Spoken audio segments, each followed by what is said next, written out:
Oh my God, your Ironman just became a duathlon. You're freaking out, and I totally get it. And a little part of you should freak out. So give yourself a couple minutes to kind of freak out, read the news, hear it from your friends, settle down. Then someone else says something, and you freak out again, and then you come back. It's okay. Here's the story. There's good news and bad news. The good news is that almost every single long ride you've done wasn't preceded by a 2.4-mile swim.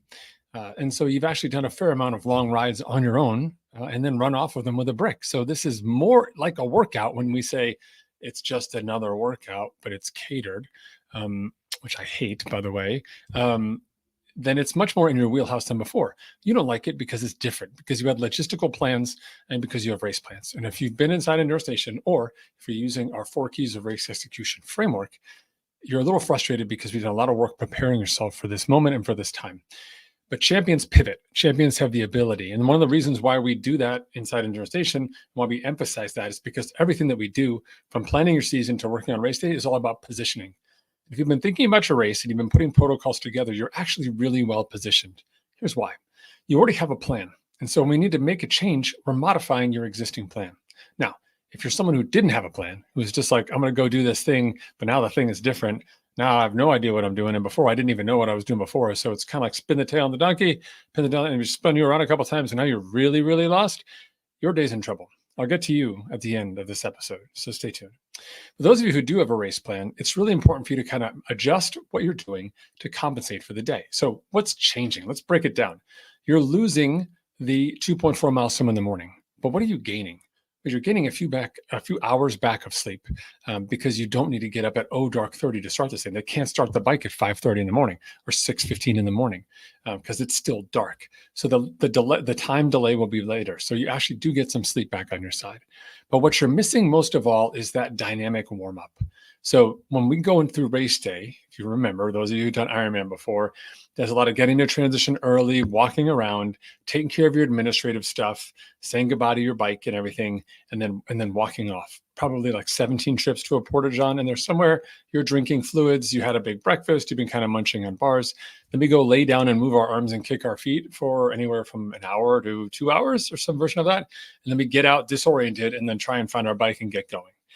What that does effectively is warm up our total body. It allows us to start the bike a little light on food, a little hungry, a little thirsty, and we get right to it on the bike, right? We're warmed up. I mean, you have to get into the bike groove, and we still got to get out of the transition area because it's a little sketchy, but you're ready to go on the bike when you get there, more so than you've ever been in a regular workout. It's one of the benefits of race day itself. And in fact, taking the swim out of an Ironman context makes it actually a harder event. Okay, so how do we handle this? How do we deal with the fact that we lose the swim, even though we gain more sleep time? We had a plan. Now the plan, don't burn it, save it, hold the plan, save the plan. What are we going to change? Here's what I would do if I was racing Ironman Chattanooga this weekend and I knew that I had to go do a duathlon instead of a triathlon. Number one, I'd figure out as best I could what the logistics were in terms of getting down there and when I'm starting and what that looks like. I just want to know what my new time is. Once you know what that defined time is, we can work everything else around that. Okay. Second, I would take all of my swim stuff or whatever, and I would bury it. Like, we don't need it. Like, just get it out of the way. It's not even part of your protocols anymore, etc. Right. Third thing that I would do is I would adjust my morning routine. So before we even talk about racing, let's talk about the morning routine. Normally inside Endurance Station, we get up about 3 hours before and we crush a breakfast before we do all the administrative stuff and get down to the race venue and then do the swim and then get on the bike. What that means is, let's say if start time is at 7, you're eating at 4 a.m., you're probably out of the water at 8 to 8:30, and you're going from there, right? You've had a couple snacks, maybe a gel, some drinks, but really you've gone from about 4:20, 4:30 until 8:30, about 4 hours with just whatever you ate in the morning. That whole time. But we're losing that time there on the bike, right? So, I mean, on the swim. So we don't need to have the biggest breakfast known to man. In fact, I would encourage you to take the calories down a little bit because I want you to start the bike ready to drink and eat. If you finish drinking a bottle 30 seconds before you get on the bike and crush a bar, you're not going to want to eat for the first hour. And that's not what we want. We want you to start lean, like with a light stomach, so you can actually adapt over time as the load builds in your body.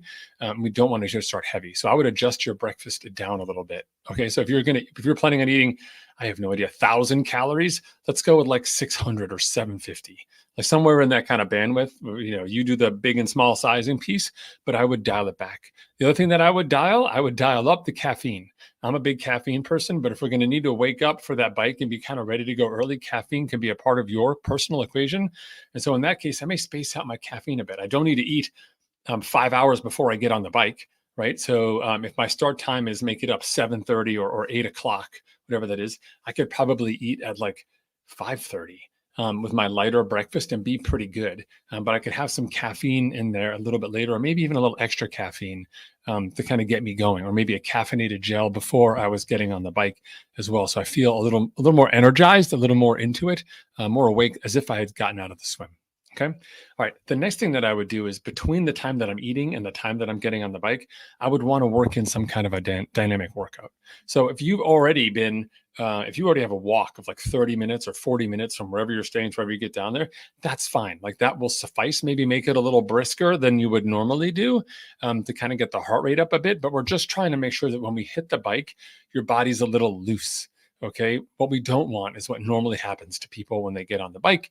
They get on the bike, they're kind of stiff. They got to get settled. You're rolling out, but you're supposed to be racing like right away, which never happens on a bike for us. And then you're out there trying to make these changes, but you're like, oh man, I got to pee again.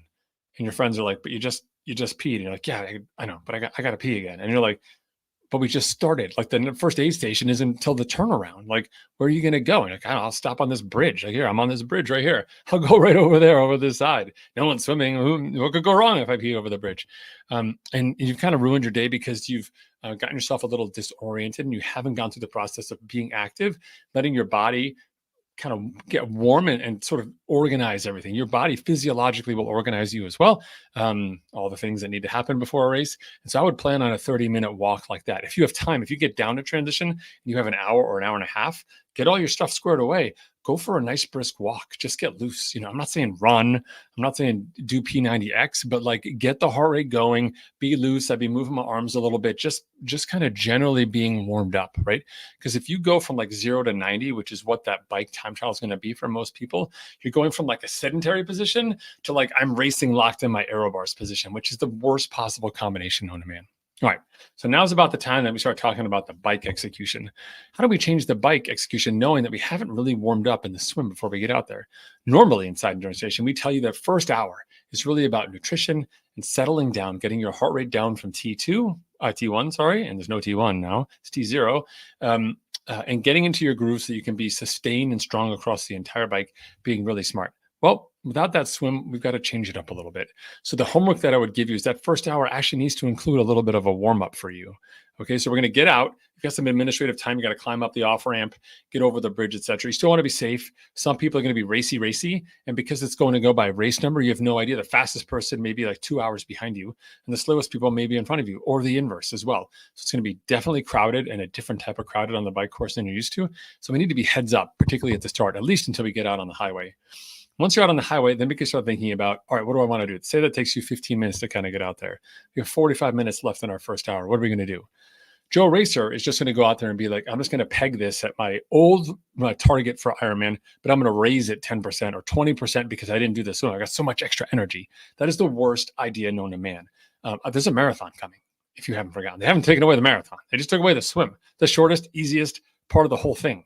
And so you've got a lot of work coming. So going crazy on the bike doesn't make sense. Instead, what I would do is I would structure that 45 minutes of remaining time to have your kind of warm up. So I would be say, okay, you know what? In this first 10 minutes, I'm going to do a couple of cycles of higher cadence for myself. Okay, so maybe like 30 seconds at like 95 RPMs, sitting up, particularly on one of those slow risers, like just get the cadence going, get my legs activated, etc. That's 10 minutes, right?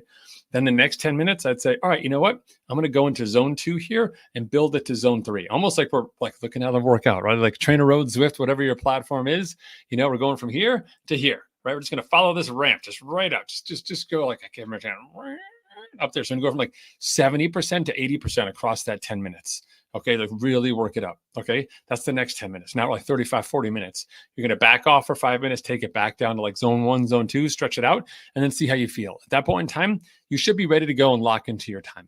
If anything, I may take a minute to just shift a little harder and stand up a little bit, shake it out, and then get down on the aero bars and go. You're 45 minutes into your day.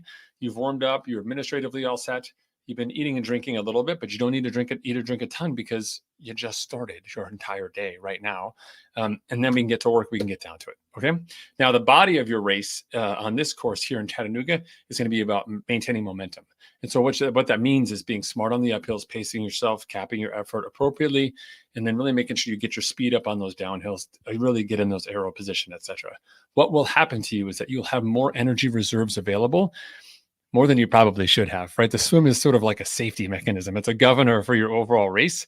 And without that governor, people will make poor decisions. If you are a race execution specialist, like a member of an organization, or if you've taken our 4 keys of race execution course or resource, or use those resources, this is fantastic news, because even more people are going to blow themselves up in spectacularly new ways they haven't even invented yet, but they're going to do it this weekend.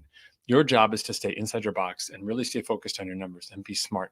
We want to exit that bike really fueled well, having peed ideally twice, and making sure that you're ready for that run, both mentally and physically. Okay. The difference being for you, when you come off that bike heading into the run, you're going to feel a little different. You're going to be tired, but like bike specific tired, not macro tired. So most of the times when we come off in T2 and transition to the run, we're pretty darn exhausted. We're excited. We're not biking anymore. We're running. But it's going to be a lot harder here because the bike itself is going to it's going to be a different type of fatigue for you than what you're normally used to. It's hard to articulate now. When you get there coming off, you're going to be like, that guy with the red hat, he was right. This is totally different. WTF, what's going on? And so you have to be smart. So same thing that I talked about at the beginning of the bike, same rules apply for beginning of the run, particularly here in Chattanooga. That climb out of transition is beefy. I've seen people, our own teammates, ruin their day with a fast first mile on that course. Just, it's not worth it. Again, you've got a big marathon ahead of yourself. The first mile doesn't matter at all. A lot of people have ruined their day on the bike, and it's just going to show up during the run. Your job is to get to mile 18 and then finish strong, not to do anything flashy in that first mile. So when you get off that bike, you actually may need to stop once or twice starting that run course to just stretch out. And it's a great time to do it. Use the restroom again, stretch out your lower back, your hamstrings, just stay loose. We want to be like really loose and relaxed in that first hour. The worst thing you could do is come off the bike and feel like you're going to run a ripping 10K. That is a gambler's play. And some of the elite age groupers will do that. They'll try and build a big enough gap that the opposition will do the math and be like, there's no way I can catch them. For the vast majority of us, that first hour is about defense and being smart so we can sustain our effort all day. Even though you didn't do the swim, it's still going to be a 9, 10, 11, 12-hour day. And nutrition from the early part of the run is going to matter, and you have to really stay on top of it. Okay, so awesome. That's the big change for you heading into Ironman Chattanooga this weekend. I wanted to get it out. We have a whole course set up for race execution, in case you haven't heard me mention it 17 times here in this video. But permeations like this that are slightly a little different, due in this case to natural events, but sometimes for other reasons outside of our control, we have to be able to adapt. When you have a plan, when you have strategy in place and you've been practicing, making modifications is easy. Now, for those of you who don't have a plan, here's the story. You still have time to go to endurancenation.us. On that page, you'll see, if you scroll down, there's a course on race execution right there. You can click it, sign up for it with your email. It'll give you the first lesson, which has a bunch of resources and everything you need to know. You can also message me on Twitter or Facebook. We're at @TeamEN on Twitter, or at Team Endurance Nation on Instagram, or at Team Endurance Nation, or at Endurance Nation on Facebook. I can't remember all these accounts. You can find us or reply to this video. This is going to be on YouTube as well. Let me know if you have questions or thoughts or feedback about it. If you see someone else wearing Endurance Nation, they're super nice. I promise. They're just focused. Go talk to them. Ask them about their plan. Ask them for some advice. You're going to have a fantastic race. The big thing is just patience and discipline. Take your time. Sort yourself out.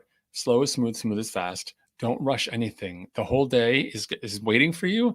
And your job is to arrive at the right time, at the right place, in the right fitness, so you're positioned well to be successful for the end. And that means being smart and deliberate with our effort across the course of the day and not doing anything crazy. There is no rolling of the dice. There is no dramatic Tom Cruise moment like Mission Impossible where we save the day. All of that comes towards the end of the race. Sometimes the most exciting races from a data or from a coach standpoint are the races where people solve the problems faster and better than they've ever solved them before.